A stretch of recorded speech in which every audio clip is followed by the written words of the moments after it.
Hello! Welcome back to our channel. So today, magluluto tayo ng Soondubu Jjigae na inspired by Itaewon Class. Kakatapos lang namin manood ng Itaewon Class. Alam ko medyo late na. Pero yun, mukhang masarap yung Soondubu Jjigae. So tatry natin kung mabilis lang siya. So let's go!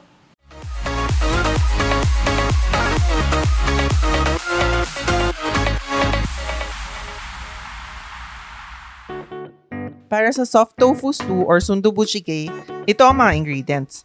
Liempo na naka-cube, seafood na soup powder or Japanese dashi or pwede rin Korean dasida powder, kimchi, silken tofu, gochugaru or Korean red pepper flakes, sesame oil, garlic, onion, leeks or green onions, eggs, cooking oil, and water. Gawin muna natin ang pepper paste natin. Maglagay tayo ng 2 tablespoon na gochugaru or red pepper flakes and 1 teaspoon sesame oil sa isang maliit na bowl, then i-mix lang natin until maging paste siya. Gagamit ako nitong seafood stock powder na nakita ko sa Korean grocery store. Pwede din gumamit ng dasida powder na mabibili din sa Korean grocery store. Yung lalagyan nun, meron ka makikita na dilis na picture, yun na yun.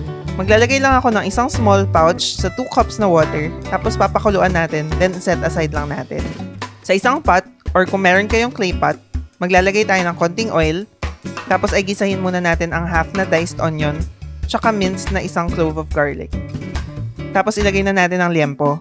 Siguro mga 1/4 kilo itong nilagay ko. Hayaan lang natin until maging brown, then maglagay na tayo ng 1 cup na kimchi. Oops! Huwag natin kalimutan maglagay ng konting kimchi juice.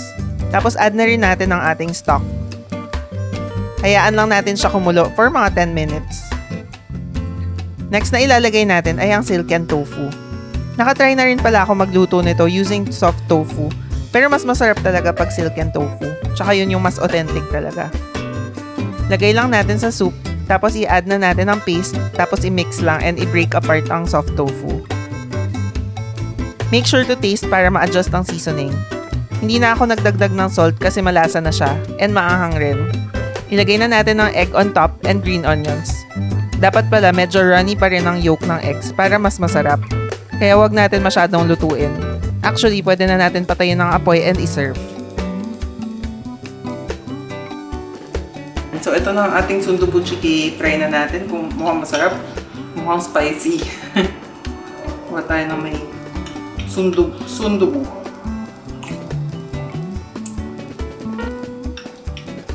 Maanghang. Sarap. Kung mahilig kayo sa maanghang, sarap talaga siya. Mas masarap kung dadagdagan pa ng sesame oil. Tapos masarap rin kung medyo hilaw pa ng itlog ng ganito. So, i-break mo siya. Tapos parang kakalat yung yolk niya. Tapos with rice. Maraming rice. So, I hope nagustuhan nyo tong video. If you did, give it a thumbs up. Don't forget to subscribe. So, see you sa next video. Bye!